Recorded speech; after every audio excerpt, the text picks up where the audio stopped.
இன்னைக்கு எனக்கு ரொம்ப மனசு கஷ்டமா இருக்கு. இந்த மாதிரி கும்முன்னு இருக்கிற ஆலிவேராவை நான் கம்முன்னு ஆக்க போறேன். ஏன்னா எல்லாத்தையும் வெட்டி போட போறேன். இது எல்லாத்துக்கும் காரணம் என்னோட கஸ்டமர்ஸ் மட்டும்தான். எனக்கு இப்ப ஏன் ஆலிவேரா சோப் வேணும் அப்படின்னு கேட்டனால எல்லா ஆலிவேராவை கட் பண்ணிட்டு கிட்டத்தட்ட 3 months நான் இந்த ஆலிவேராவை வளர்த்தேன். சோ எனக்கு ரொம்ப மனசு கஷ்டமா இருந்துச்சு. எங்க வீட்லயும் என்னை ரொம்ப திட்டினாங்க, ஏன் எல்லாத்தையும் வெட்டினீங்கன்னு.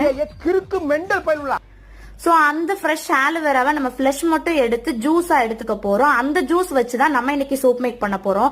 இந்த சோப்போட ரிசல்ட் சூப்பரா இருக்கும். ஸ்கின்ல உள்ள பிம்பிள்ஸ் எல்லாமே கிளியர் ஆயிரும். சோ இந்த சோப் வாங்கணும்னு நினைச்சீங்கன்னா மறக்காம ஸ்கிரீன்ல தர இந்த வாட்ஸ்அப் நம்பருக்கு வாட்ஸ்அப் பண்ணுங்க. யூஸ் பண்ணி பார்த்தா மட்டும்தான் இந்த சோப்போட ரிசல்ட் என்னன்றது உங்களுக்கு தெரியும். சோ கிட்டத்தட்ட 20 சோப்ஸ் கிட்ட கேட்டிருந்தாங்க. பட் ஆனா பாதி கிளிப்ஸ் நான் வந்து ஆட் பண்ணல. மோஸ்ட்லி நான் எங்க ஏரியால தான் வந்து திருடுவேன் ஒரு வீட்லயா, விச் மீன்ஸ் கேட்டு கேட்டு எடுப்பேன் எனக்கு கொஞ்சம் ஆலிவேரா தாங்கன்ட்டு. பட் இன்னைக்கு இங்க ஏரியாலே இல்லாதனால எங்க வீட்லயே நான் திருட வேண்டிய நிலைமை ஆயிருச்சு.